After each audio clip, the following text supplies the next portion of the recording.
Buenas noches. Hoy se hicieron muy juiciosos todos a este ladito, no los tuve que hacer pasar. Muy juiciosos. Bueno, estamos retomando nuestra serie Conoce al Dios que te transforma. Ya hemos visto la primera, que fue Dios es bueno, la segunda, Dios es fiel, y hoy vamos a ver una que se llama Dios es soberano. Habíamos dicho que la razón por la cual necesitamos conocer a Dios es porque lo que nosotros pensamos de la persona eso marca la relación que tenemos con dicha persona, que habíamos dicho. Si yo pienso que alguien es antipático, o pienso que es pinchado, o pienso que es gracioso, de esa manera me relaciono con esa persona. Por eso es importante tener un concepto claro de quién es Dios, quién es verdaderamente Dios, porque nosotros hemos cogido como de todas partes pedacitos de lo que nos han dicho en nuestra casa, en el colegio, los amigos, tantas informaciones que recibimos, y vamos como amalgamando todos esos conceptos y formamos un Dios, que es de acuerdo a lo que yo pienso. Pero verdaderamente ese Dios que tú has formado en tu mente y el que concibes es verdaderamente Dios. Es verdaderamente el Dios que Él se quiere revelar. Porque yo puedo pensar que Dios es bondadoso y otro puede pensar que Dios es castigador. Porque eso fue lo que le dijeron en casa. Que Dios la castigaba si no iba a misa los domingos. Que hoy sí pues, vea y verá lo que le va a pasar en la semana. Otra persona piensa que Dios es un policía cósmico esperando que tú te equivoques para venir y ponerte un parte. Tampoco, esa no es la concepción de Dios. Entonces, lo que queremos a través de esta serie es que clarifiquemos los conceptos de Dios para que nosotros sepamos en qué Dios es en el que creemos o en qué Dios es que vamos a creer de ahora en adelante.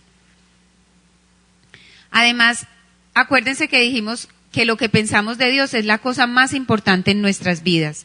Eso tiene que ver con nuestro propósito de vida, el desarrollo de las relaciones interpersonales, el desarrollo de la relación con Dios, y marcará el norte hacia donde nos dirigimos. El aspecto que vamos a ver hoy de Dios es, como yo pienso que es uno de los temas más álgidos o de las características más álgidas que tiene Dios, porque no es fácil de comprender. Si ustedes no entienden algo, tienen todo el derecho de levantar la mano y decirme para que lo clarifiquemos, porque no es sencillo lo que vamos a compartir en esta noche, porque tiene un poco de contradicción. A veces tenemos que hacer actos de fe, pero hoy vamos a tratar de dar la mayor cantidad de razones para que ustedes entiendan que Dios es un Dios soberano.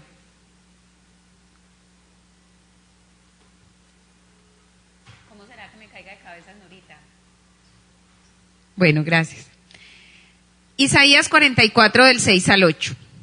Esto dice el Señor, el Rey y el Redentor de Israel, el Señor de los ejércitos celestiales. Oigan todos los nombres que se pone. Esto dice el Señor, el Rey y Redentor de Israel, Señor de los ejércitos celestiales. O sea, esta es la tarjeta de presentación. Cuando Dios pasa una carta, una tarjeta, la tarjeta de negocios de uno, la tarjeta de presentación, esto es lo que dice ahí. A uno le dice odontólogo, otro dice contador, otro dice administrador de empresa, y en la de Dios dice Rey y Redentor, Señor de los ejércitos celestiales. Yo soy el primero y el último. No hay otro como yo. No hay otro Dios, quien es como yo, que se presente y me lo demuestre. Véanlo como es de desafiante. Y demuestre su poder. Que haga lo que yo he hecho desde tiempos antiguos, cuando establecí a un pueblo y le expliqué su futuro. No tiemblen, no tengan miedo. O sea, él dice, soy todo eso, pero no soy temible. No tiemblen, no tengan miedo. ¿Acaso no proclamé mis propósitos para ustedes hace mucho tiempo? Ustedes son mis testigos. No hay algún otro Dios. No hay otra roca, ni una sola. ¿Qué nos está diciendo aquí? Yo soy el Chacho. O sea, yo soy el Chacho de esta película, hágame el favor y me reconocen como tal. Vamos a ver si él nos da los argumentos suficientes para que nosotros nos convenzamos de lo que dijo Isaías 44. ¿Por qué tenemos que adorar a Dios? ¿Por qué adoramos a Dios? Vamos a ver qué atributos o en qué circunstancias Dios nos muestra que Él es soberano. Entonces, vamos a mirar por qué Él afirma que Él es soberano sobre todo. Vamos a ver en diferentes cosas. Primero, Él dice que Él está antes de todas las cosas. En Colosenses 1:17 dice, Él ya existía antes de todas las cosas. O sea, antes de cualquier cosa estaba Dios. Y miren que cuando empieza la Biblia, ¿cómo dice Él? En el principio Dios, o sea que Él estaba antes del principio, ¿o no? Sí, dice en el principio Dios, entonces ya entendemos que Dios está antes del principio. O sea que Dios está antes de todo. Otro, Él creó todas las cosas, el cielo, la tierra, las visibles y las invisibles. Eso lo dice Juan 1:3. Dios creó todas las cosas por medio de Él y nada fue creado sin Él. Todo proviene de Dios. Ahorita la teoría de la evolución ya la están desvirtuando. Ya hay otra teoría. Ya hay una teoría diferente, al parecer, vinieron y nos depositaron aquí de otro planeta. Pero así sea, ¿quién creó el planeta de allá? ¿Y quién creó la gente que vino y nos depositó así? O sea, por donde usted lo mire, tiene que haber un comienzo. Si es la teoría de la evolución, que es con el Big Bang, ¿quién creó la primera explosión? Que fue cuando se creó el universo. ¿Quién hizo esa explosión? Tiene que hacer alguien superior. Entonces, por donde miremos el comienzo del mundo, siempre Dios tiene su protagonismo. Él creó todas las cosas. Él sostiene todas las cosas, manteniéndolo todo con su palabra. O sea, mantiene todo en existencia. Porque existe el sol, porque existen las montañas, porque existe el firmamento, los planetas, el sistema solar. Por Él. Hebreos dice, sostiene todo con el gran, Hebreos 1:3, con el gran poder de su palabra, porque la palabra es creadora. ¿Ustedes recuerdan cómo creó Dios el universo? Hágase la luz, lo dijo. Él no llegó y hizo, ¡tin! No, Él dijo, hágase la luz. O sea que la palabra de Dios es creadora. Y con esa misma palabra sostiene el mundo. Él está sobre todas las cosas. ¿Por qué? Porque es un ser trascendente. ¿Qué es un ser trascendente? Es que el que está por encima de todos. Él es un ser trascendente. Eso nos lo dice Efesios 4:6. Un solo Dios y Padre de todos, quien está sobre todos y en todos. Es que mire, o sea, eso es difícil de entender, pero lo que estamos diciendo, estamos dando la acreditación para que nosotros creamos que Él sí es el más. Conoce todas las cosas, conoce absolutamente todo. Dios no tiene un poder limitado, Dios es omnisciente. Conoce hasta el secreto más chiquito de tu corazón. O sea que si tú crees esconderle algo a Dios, estás muy equivocado. Isaías 46:10 dice, solo yo puedo predecir el futuro antes de que suceda. O sea que las pitonisas, los que nos leen las cartas, esos son, la gente es capaz de leerle a uno lo que tiene en la mente, prácticamente por las formas como uno actúa. O llegan y le dicen a uno, no, es que a usted le va a pasar que de pronto usted se va a casar. Oiga, de pronto, pues de pronto sí, de pronto no. Ustedes no han ido... O un moreno, solo hay monos y morenos. Usted se va a casar o con un mono o con un moreno. Entonces, bueno, ahí queda entre todas las posibilidades. En eso que dice que Dios conoce todas las cosas, yo con eso mantengo a mis hijas en control. Porque ha habido por ahí en 2 o 3 ocasiones que me han dicho unas mentiras. Y las he pillado, pero de la manera sobrenatural, o sea, no es una manera lógica, es una manera que ellas, y yo les digo, no me digan mentiras, porque ustedes no se pueden burlar de mí, porque Dios, que lo conoce todo, viene y me lo cuenta. Y ellas se mueren del pánico. Ahí las mantengo controladitas con eso, ya así que a mí no me digan mentiras. Entonces, Dios conoce todas las cosas. Él puede hacer todas las cosas. Él puede hacer todas las cosas y esto es omnipotente. Dios no tiene limitación de poder. Dios lo puede hacer todo. Ya les di una estrategia para que subyuguen a sus hijos. Sobre todo las mías, los subyugadas que son. Eso quisiera. Bueno, Él puede hacer todas las cosas. O sea, nada es demasiado difícil para Dios. Nada es imposible para Dios. Y esa característica tiene un nombre que se llama omnipotente.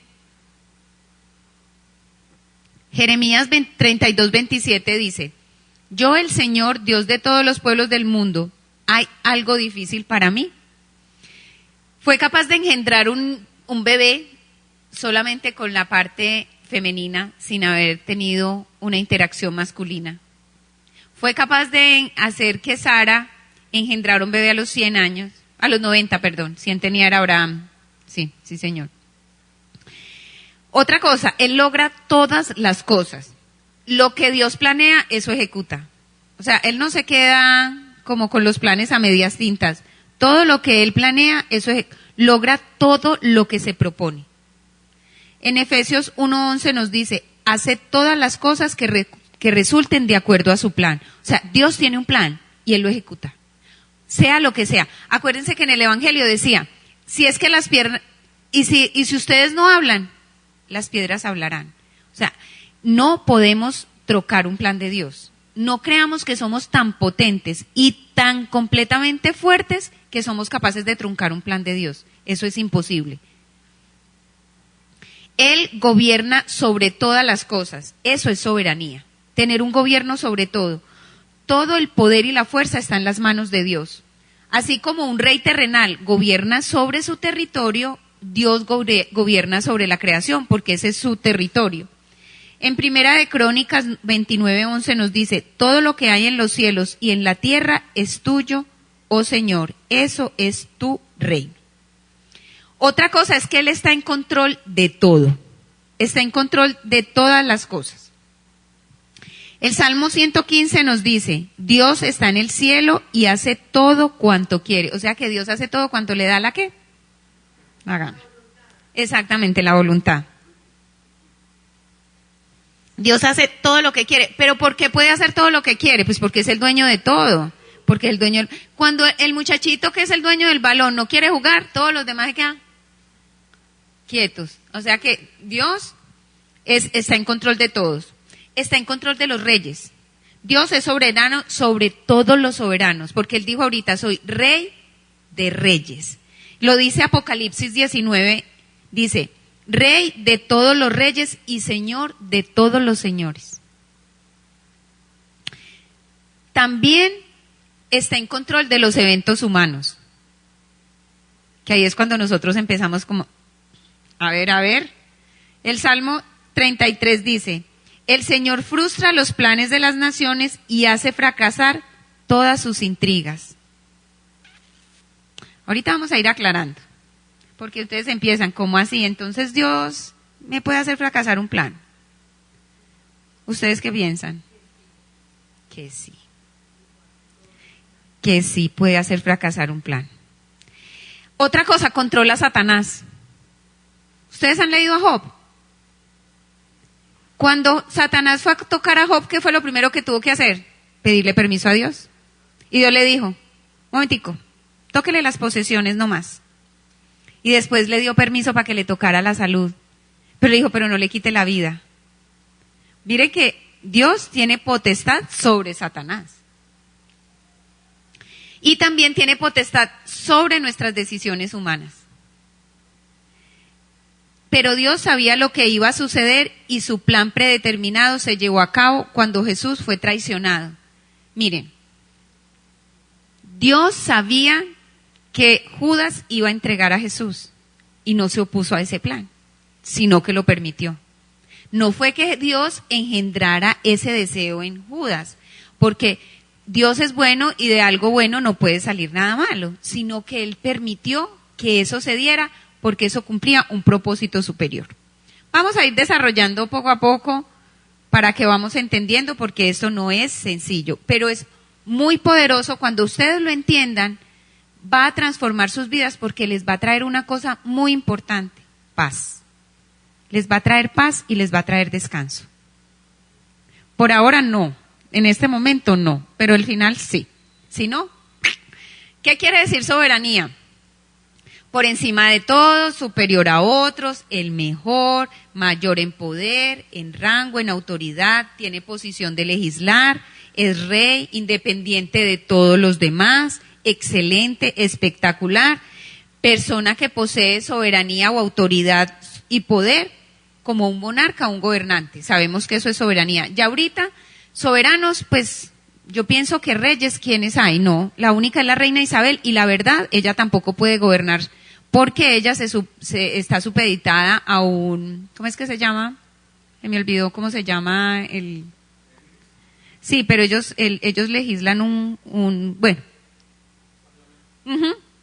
El Parlamento, gracias, Pipe. La soberanía de Dios es un atributo que Él tiene. Para que Dios sea soberano tiene que tener unas características específicas. Que sea todopoderoso. ¿Por qué? Porque si viene otro que puede más, entonces le podría a Dios. Entonces tiene que ser todopoderoso, o sea, tiene que tener más poder que cualquiera. Omnisciente, tiene que saber más que todo, porque si alguien supiera un poquito más que él, él se tendría que supeditar a esa otra persona. No, yo tengo la respuesta mejor que usted, Señor Dios. Yo tengo, eso sale mejor si lo hacemos de tal manera. Ya no podría ser soberano, ya hay una persona por encima de él. Y la otra es que tiene que ser absolutamente libre. Dios no puede ser coaccionado por nada, absolutamente por nada, ni por el tiempo, ni por nada. Dios tiene que ser completamente libre en cualquier lugar, en cualquier tiempo, para llevar su propósito eterno. Imagínense donde Dios se hubiera enamorado de María Magdalena o de cualquiera de esas Marías. No, gravísimo, no hubiera habido plan de salvación, ¿cierto? No, Él tiene que ser, Él no puede. ¿Y qué es lo que nos ata? Las relaciones, los nexos, las riquezas, todas esas cosas nos atan. A Dios no lo ata nada de eso. Por eso Él puede ser soberano, porque Él no es celoso, nada de esas cosas, porque imagínese, uno a veces no toma decisiones porque es, no, me voy a quedar solo, me voy a quedar sola, me voy a quedar solterón, me voy a quedar solterona, o mis hijos se me van. Entonces uno no es libre, pero Dios sí es libre. Entonces esas tres características, entonces ustedes verán, si se van a apostar para ser soberanos en sus casas, tienen que ser omnipotentes, omniscientes y libres. Ahí verán. Cuando usted le está orando a Dios, ya sabe a quién le está orando. A un Dios que todo lo sabe, todo lo puede y tiene la libertad de hacer lo que quiera y como lo quiera y en el lugar que quiera. Entonces ustedes saben cómo es el poder de la persona a la que ustedes le están pidiendo. Es como cuando uno va a pedir un puesto. Usted va donde el portero o va donde el gerente de la empresa. Estamos yendo donde el gerente de la empresa. O sea, él es el chacho, él es el rey, él es el que manda la parada aquí. ¿Cómo nos revela Dios su soberanía? Nos la revela a través de sus títulos. Ahorita lo vimos desplegándose: soberano, altísimo, alfa y omega, que quiere decir principio y fin, rey de reyes, señor de señores, el eterno. Por eso uno tiene que dirigirse a Dios con reverencia, no con temor, pero sí con reverencia. Uno a los hijos les exige respeto, no miedo, ¿cierto? Los hijos se tienen que dirigir a uno con respeto, aunque lo conocen a uno mejor que cualquier persona, viven con uno, duermen con uno, pero tienen que tener respeto igual. Y nos aman profundamente, pero nosotros de la misma manera tenemos que dirigirnos a Dios con reverencia, porque Él es el soberano, el Dios eterno. ¿Cómo también Dios revela su soberanía? A través de sus promesas. Hay una promesa que yo creo que todos no la sabemos, Romanos 8:28. a los que aman a Dios, todas las cosas le ayudan a bien, esto es conforme a los que conforme a sus propósitos son llamados. ¿Ustedes alguna vez han experimentado la bondad de esa promesa?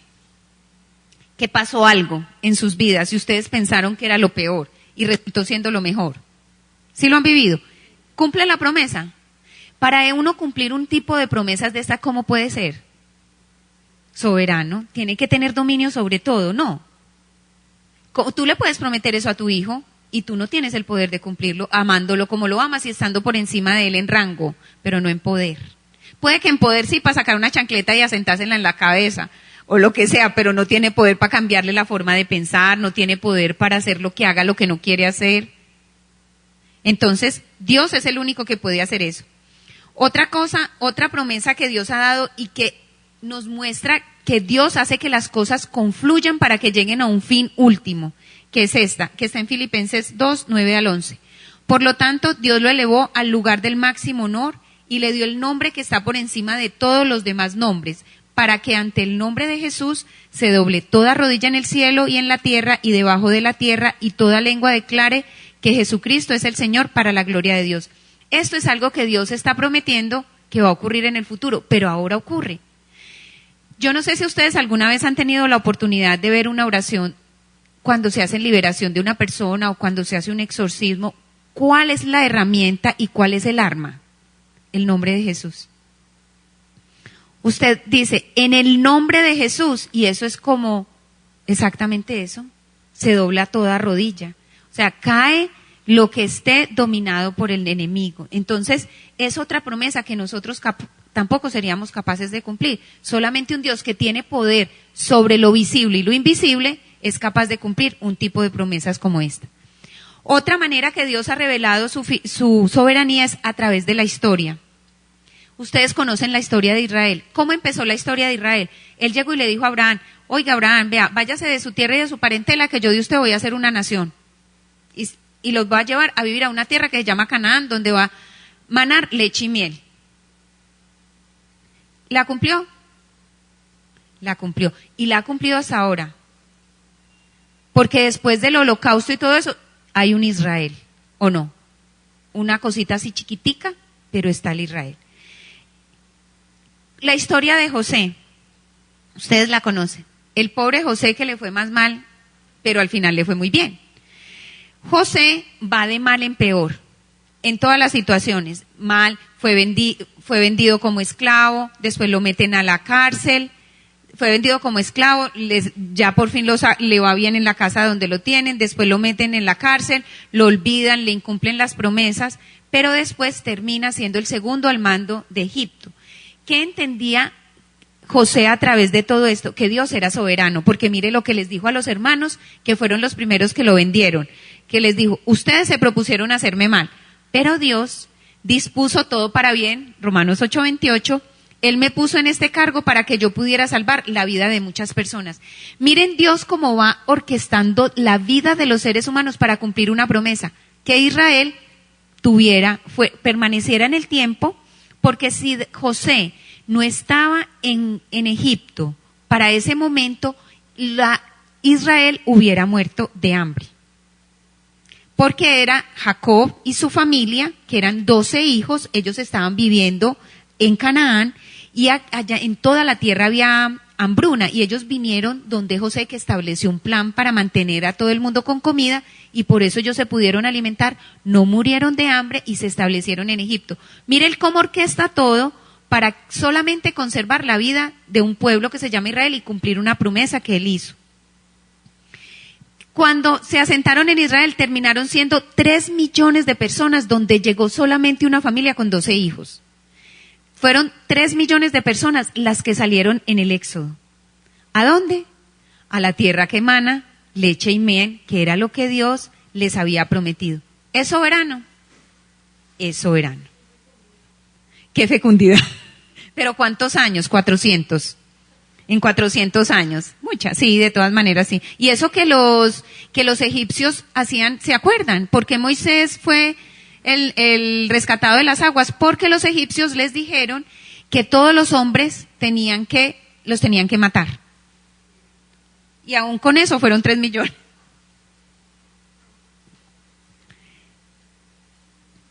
Otra cosa, yo no sé si ustedes han leído el libro de Daniel. En Daniel también Dios predice cosas. Llega y le dice a Daniel, a ustedes los va a tomar un pueblo que se llama Babilonia. Y a Babilonia va a venir y los va a tomar los medos persas. Y a los medos persas los va a venir y los va a tomar el imperio, los griegos. Y a los griegos los va a tomar el imperio romano. Imagínense, el Espíritu le hizo esa revelación a Daniel.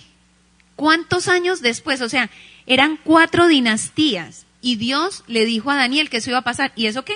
Y eso pasó, exactamente. Exactamente, eso pasó. Los babilonios fueron tomados por los medos persas por los griegos y los griegos finalmente por los romanos. ¿Está Dios a cargo de la historia? ¿Sí o no? ¿Es soberano? Hasta el momento le decimos que sí. Miren, está tan a cargo de la historia, porque nosotros, si Él no estuviera a cargo de la historia, entonces Él se iría a comerse las uñas allá en el cielo viendo a Hitler, acabar con los judíos, ¿o no? ¡Ay! ¿Y este hombre qué está haciendo allá? ¿Y ahora yo qué voy a hacer con este loco allá suelto? O con Atila el de los hunos también. O con ese genocida camboyano que se llamaba Pol Pot, perdón. Dios está en control de la historia, aunque a nosotros nos parezca que con Hitler se le salieron las cosas de las manos, ¿o no? Uno dice, ¿qué cantidad de muertos hubo en ese holocausto? Y uno pensaría que a Dios se le salió la historia de las manos, pero no se le ha salido de las manos. ¿Qué pasa? Frente a la soberanía de Dios, no es que nosotros nos volvamos ignorantes o seamos pasivos frente a la crueldad y la injusticia que vemos en el mundo. Esto significa que debemos tener una sensación de confianza, que el mundo no se le ha salido de control a Dios. Así lo que esté pasando sea caótico. Así lo que hayamos visto en Las Vegas, eso fue una cosa absurda.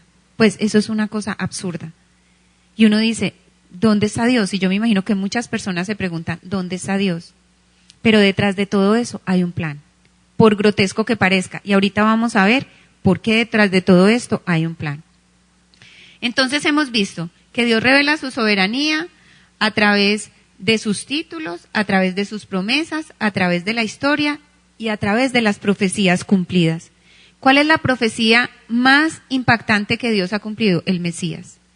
Dios promete el Mesías desde Génesis, 1400 años antes, y lo cumplió tal cual, como lo describió en Isaías. Iba a nacer de una virgen. Y que iba a ir una persona delante de él que se llamaba Juan el Bautista.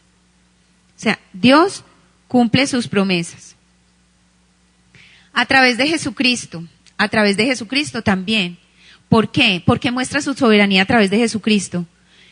Jesús entregó su vida por voluntad propia. Esa es una manera de mostrar soberanía, o sea, tengo dominio sobre mí. No fue que otros vinieron y me tomaron, yo dejé que me mataran. Eso es ser soberano. Otra cosa es que Jesús murió y resucitó. Y lo vieron 500 personas, pudieron darse cuenta que Jesús había resucitado. Y esas 500 también lo vieron ascender hacia las nubes. O sea que eso muestra la soberanía. Y como Jesús es el reflejo exacto de Dios, entonces podemos decir que Dios es soberano. Entonces, ante esta soberanía de Dios, ¿qué preguntas nos surgen? Si Dios está en control y rige sobre todas las cosas y su soberanía ve todas las circunstancias de la historia, que es lo que hemos dicho hasta ahora, ¿por qué permite el mal? ¿Por qué permite el dolor? ¿Por qué permite el sufrimiento? Si Él puede ver todas las cosas horribles que la gente está haciendo, como lo de Las Vegas, unos a otros, y si Él puede hacer algo al respecto, ¿por qué no lo hace? ¿Por qué no detuvo el sufrimiento del mundo antes que empezara? ¿Ustedes se han hecho alguna vez ese tipo de preguntas? Yo pienso que sí. Y toda persona que quiere venir a acorcharlo a usted, es lo primero que le pregunta. Eso es lo primero. Cuando usted dice que usted profesa fe, es lo primero que le vienen a decir. Venga, y si hay Dios, ¿por qué entonces hay tanto sufrimiento? Vamos a tratar de encontrar una respuesta. ¿Por qué Dios no previene el sufrimiento? Porque Él nos creó a su imagen. Y la etiqueta con mayor valor que tú le puedas poner a una relación de amor es la libertad. La mayor etiqueta que la etiqueta con mayor valor que tú le puedas poner a una persona, a una relación, es la libertad. Y Él nos dio libertad. La libertad humana significa que nosotros tenemos la oportunidad de decirle a Dios sí, y tenemos la misma oportunidad de decirle a Dios no. Eso es la libertad humana. O sea que nosotros tenemos la misma oportunidad de hacer lo correcto como de hacer lo incorrecto. Tenemos exactamente la misma oportunidad. Dios pensó que era muy importante mantener nuestra dignidad a tal punto que nos dio la oportunidad de amarlo o de rechazarlo. Solamente por la dignidad humana, dándonos esa libertad. Aún sabiendo que si lo rechazábamos íbamos a terminar en dolor. ¿Cuándo sufre uno? ¿Cuándo sufre el mundo? Dígame qué podía tener ese muchacho parado en una ventana con una ametralladora apuntándole a unas personas que se estaban divirtiendo por allá. ¿Tenía a Dios en su corazón? ¿Le había dicho que sí? Por supuesto que no. O ganas de que lo conozcan o darse a conocer. Porque les digo que el fin último no era hacerle daño a las personas que están allá. Eso siempre es nutrir el yo. Algo necesitaba él para su ser, o hacerse notar, o que se dieran cuenta que él existía, o pagarle una deuda a alguien, cualquier cosa así parecida, pero nada tenía que ver con esas personas que están allá. Esa persona tomó la decisión en su corazón de decirle no a Dios, de rechazarlo, porque todos en un momento de nuestra vida tenemos la oportunidad de decirle a Dios sí, porque si no Dios sería injusto. Dios se nos presenta a todos, y todos tenemos la oportunidad de decirle sí o de decirle no. Dios permitió la libertad humana, aun sabiendo desde la fundación del mundo que la única manera de salvarnos a nosotros era a través de Jesucristo. Él ya sabía, porque para Dios todo es un eterno presente. Entonces, ahí vamos contestando. Aquí viene la pregunta número 2. Si Dios es soberano sobre toda la humanidad y sobre todos los eventos históricos, ¿no hace esto que la responsabilidad de los seres humanos parezca una farsa? Si Dios es un titiritero cósmico que nos permite pensar que tomamos, ¿es Dios un titiritero cósmico que nos permite pensar que tomamos nuestras propias decisiones? ¿Son todas nuestras decisiones predeterminadas, como si Él estuviera jalando las cuerdas y hace que nuestras decisiones parezcan una mera ilusión? ¿Sí entienden lo que les estoy diciendo?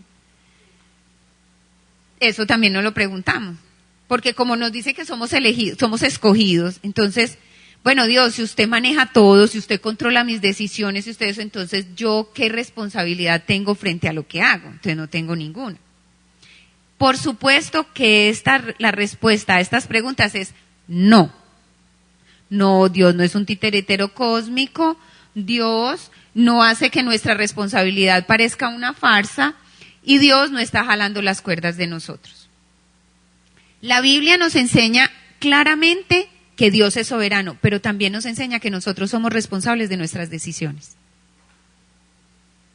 Nos enseña ambas cosas, y esa responsabilidad frente a las decisiones se llama libre albedrío.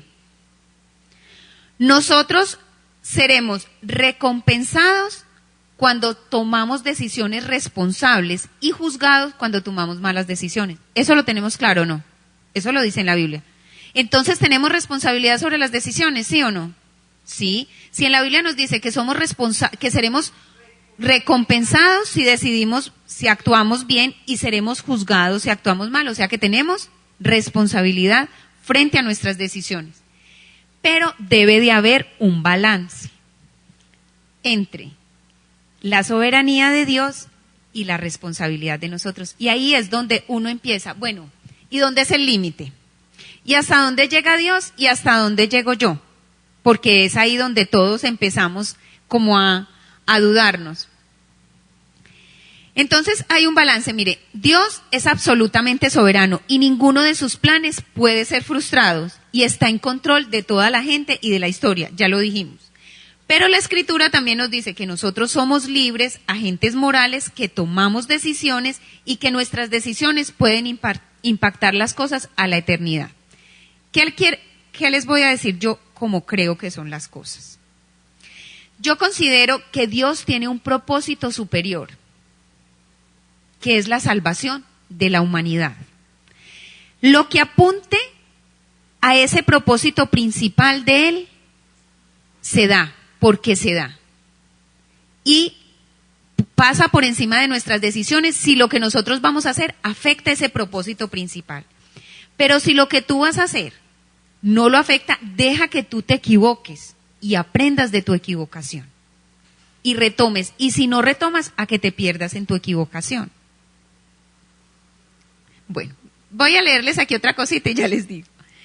Miren, estos son dos polos, ¿cierto? El polo, y hay dos corrientes que son muy conocidas que se llaman, por nombrárselas nada más, el calvinismo y el arminianismo. ¿Qué es?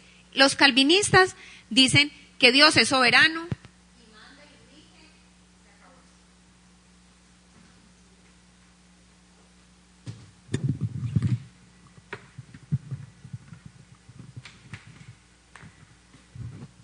Aló. Que Dios es soberano y que rige sobre todo y que nosotros somos prácticamente unos títeres. Y el arminianismo dice que nosotros, que Dios está en el cielo, así es que, ¡ay, Dios mío, esta me va a dañar el plan! ¿Esta qué va a hacer? Jesucristo. Eso dicen los unos. Jesucristo, ¿esta qué va a hacer? Entonces, les voy a decir cómo asume esto el apóstol Pablo para que vamos tomando algo. Esto está en Filipenses 1:19. Miren lo que él dice.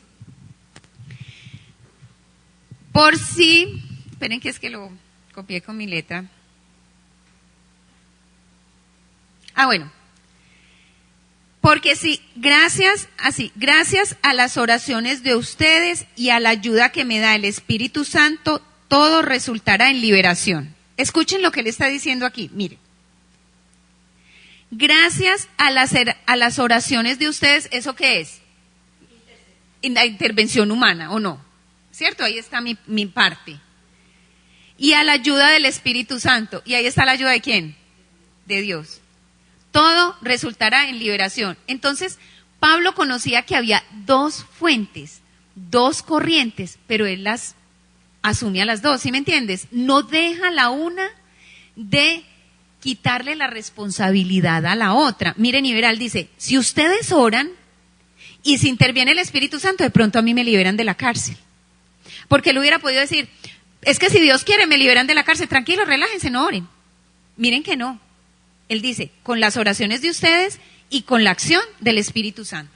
Y aquí hay otra, en Filipenses 2, del 12 al 13. Lleven a cabo su salvación con temor y temblor. O sea que ¿quién la tiene que trabajar en ella? Uno. ¿Sí o no? Dice, lleven su salvación con temor y temblor. Pues, ay, bendito sea. Pues Dios es el que cumple el querer como el hacer para que se cumpla su voluntad. Miren que ahí están las dos. Lleven a cabo su salvación con temor y temblor, o sea, trabajen por ella. Pero Dios es el que pone en ustedes hacia el querer como el hacer. Están las dos fuerzas ahí. Están los dos polos. Miren, eso es, imagínense en ustedes como una línea de teléfono. Aquí hay un teléfono y aquí está el otro. El de nosotros y el de Dios. Y eso es una tira así. Es una tensión que hay entre las dos partes. Una nos trae comodidad y la otra nos trae responsabilidad. En resumen, ¿qué les quiero decir yo aquí? Que nosotros tenemos responsabilidad frente a nuestro actuar. Y que Dios tiene responsabilidad frente a la historia y a que su plan perfecto y último se cumpla, que ese es el propósito principal. Yo les pongo un ejemplo. Yo voy a comprarme una casa que me cuesta 100 millones. Todo lo que me ahorre es para mi casa. Para mi casa, entonces, vea que compres esto. No, porque yo tengo que ahorrar. Ese es mi propósito principal. Y entonces me gané en un negocio, digamos, me gané 10 millones de pesos que yo no contaba con ellos. Y me dicen, imagínese que hay un viaje a Europa, vale 10 millones de pesos, fue mi sueño de toda la vida. Pero yo digo, yo no contaba con esos 10 millones de pesos, ¿cierto? Y voy cumpliendo con mis propósitos de ahorro y todo. Yo me voy a ir para Europa. ¿Daño mi propósito principal? No, pero cambié el curso un poquito. ¿Qué pasó con los israelitas? Ellos tenían que llegar a la tierra prometida, a Canaán, pero no les dijeron en cuánto. Supuestamente ellos hubieran podido llegar en 8 días si hubieran sido obedientes. ¿Y en cuánto llegaron? En 40 años, pero llegaron. ¿Se cumplió el propósito de Dios? ¿Pero por qué se retrasó? Por hechos. Porque ellos decidieron mal, porque ellos desobedecieron. Entonces, miren que las cosas finales se cumplen, pero tú tienes responsabilidad y esto tuvo impacto sobre la eternidad de esas personas, porque no entró la generación que iba a entrar, entró la siguiente generación. Hasta que esa generación primera no se murieron, hasta el último, menos Caleb y, se me olvidó el nombre del otro. Caleb y, fulanito de tal, se me olvidó en este momento cómo se llamaba el otro. Ellos dos y Josué fueron los únicos que entraron. Pues Caleb y Josué, tan boba yo, eran esos dos, fueron los únicos que entraron. 2 nomás, de esa generación. Pero se cumplió, tuvo repercusión la responsabilidad de ellos. Sí, Señor. Entonces, eso es a lo que yo me refiero. ¿Me entendieron o no me entendieron? Más o menos o muy complicado. Tú tienes responsabilidad y Dios es soberano. O sea, la comodidad que te da Dios es esta. Miren, lo que yo quiero que ustedes aprendan es que yo hago todo lo mejor de mí, pero lo que haya que cambiar, que yo no pueda cambiar, ¿quién lo va a cambiar? Dios. Tú cumple con tu responsabilidad. Cumple con tu responsabilidad a cabalidad, que entonces el plan de tu vida, que Dios tiene para tu vida, se va a dar perfecto. Se va a dar perfecto. Sea el que sea.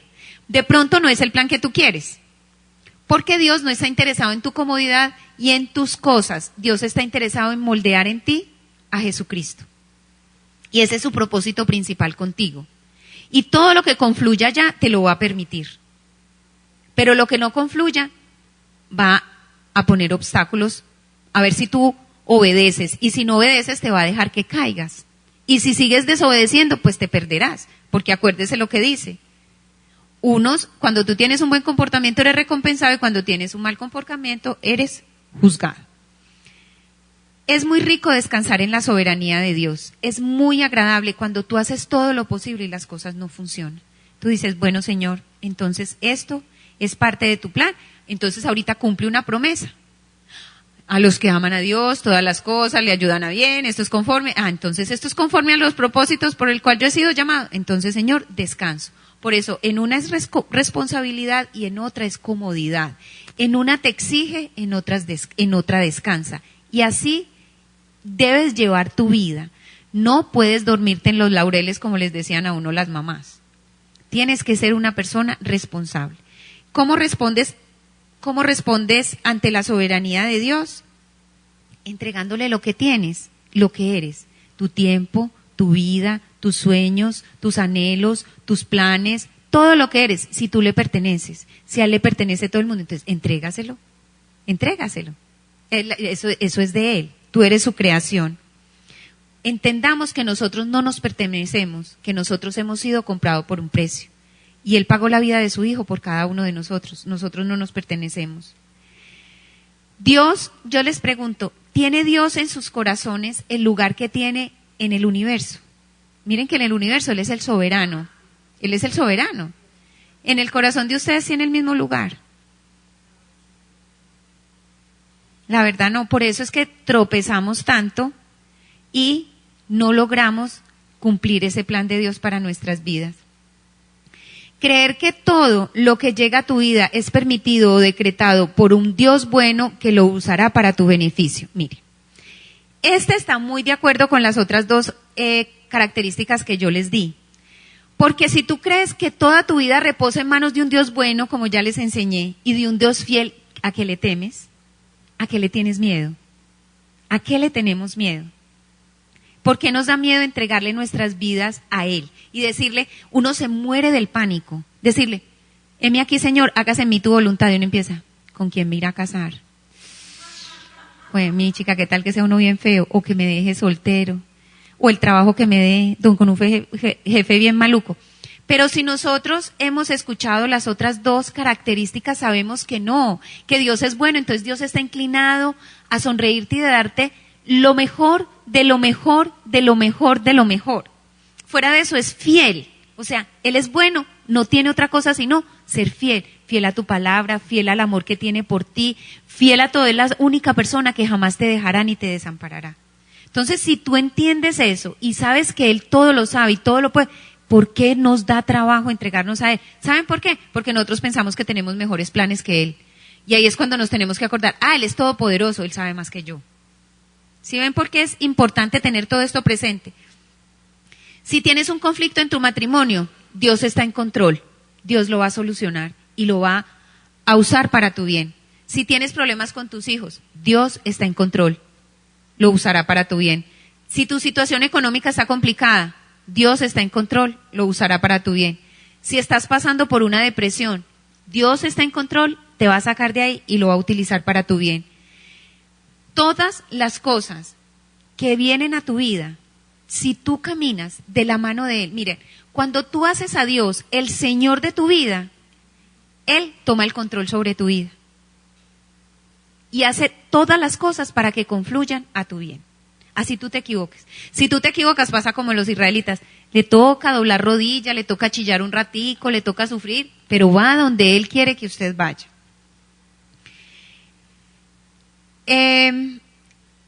Lo que yo los invito es que descansemos en la soberanía de Dios. Descansemos en su soberanía. Esto es lo mejor. Y sentámonos, contemplemos con asombro el misterio y la majestad de un Dios y un Rey compasivo, justo y soberano. O sea, sentémonos a contemplar a esto. Mire que dice aquí, qué grande es la riqueza, la sabiduría y el conocimiento de Dios. Es realmente imposible para nosotros entender sus decisiones y sus caminos. Pues ¿quién puede conocer los pensamientos del Señor? ¿Quién sabe lo suficiente para aconsejarlo? ¿A quién le ha entregado tanto para que Él tenga que devolvérselo? Pues todas las cosas provienen de Él, existen por Él, por su poder y su gloria. Entonces, si nos tomamos el tiempo para examinar las evidencias acerca de Dios, Él hará que nazca fe en ti. Dios revelará que Él es más grande, más poderoso, más amoroso y más en control que lo que nunca te hubieras imaginado. A medida que empieces a ver a Dios de la manera que Él desea ser visto, tus oraciones cambiarán y tu fe se transformará. Experimentarás paz como nunca antes. ¿A ustedes no les parece muy liberador que uno sienta que hay alguien que está más en control de lo que estoy yo? Eso da mucho descanso, porque es que uno es limitado, el conocimiento, todo. Pipi, todo es limitado en uno, en cambio en Él es ilimitado todo. Entonces eso es a lo que este atributo los quiere invitar. Dios quiere que lo conozcan como Él realmente es. Un Dios bueno, un Dios fiel, un Dios soberano.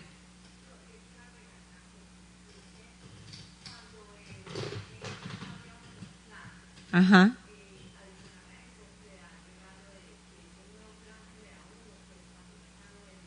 Sí.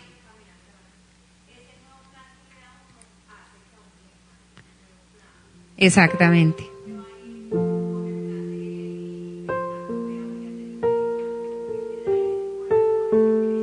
Ese querer, como decía,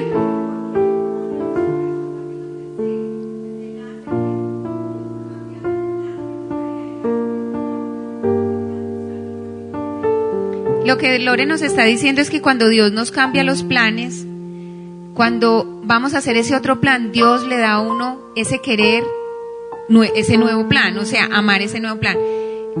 Yo les he comentado a ustedes muchas veces acerca de que yo estaba a punto de divorciarme de mi esposo y Dios me dijo que no podía hacerlo, que tenía que retomar mi matrimonio. Y para mí en ese momento era un desastre porque yo no sabía por dónde empezar y me acogí a su plan y le dije, bueno, voy a pensar que usted es soberano, que usted sabe más que yo, le voy a dar la oportunidad que me lo demuestre, que sabe más que yo. Y le di la oportunidad a Dios y le dije, yo simplemente voy a obedecer, solamente dame las herramientas para cumplir este plan. Miren, y yo a veces por las noches abro los ojos y yo digo, ay Dios mío, te doy tantas gracias que me hubieras presionado a este nuevo plan. O cuando pues yo lo miro o yo me siento lo veo, llego a la casa y está en la casa, yo digo, ¿cómo sería esta casa yo sola? Yo digo, gracias Señor, gracias, gracias, gracias. Y ese no era mi plan era otro muy distinto, pero Él me frustró mi plan y puso otro plan, pero yo lo quise obedecer. Y en verdad que lo mejor que le puede pasar a uno en la vida es obedecer un plan de Dios. Así a uno le parezca que es lo peor, que es lo más frustrante, que lo están castrando a uno en sus anhelos, en sus sueños, en su sexualidad, en lo que sea, porque uno se siente castrado. Es lo mejor de lo mejor, se los garantizo, porque Él es soberano y Él todo lo sabe, todo lo puede, todo lo conoce y está por encima de todas las cosas, y aparte de eso es fiel y es bueno. Entonces no puedes quedar en mejores manos, no puedes estar en unas mejores manos que en las manos de ese Dios que quiere hoy que tú te abandones en sus preciosas manos y lo declares como el Señor de tu vida. Ahorita me haces el favor y me apagas la luz, gracias. Esa es mi invitación hoy.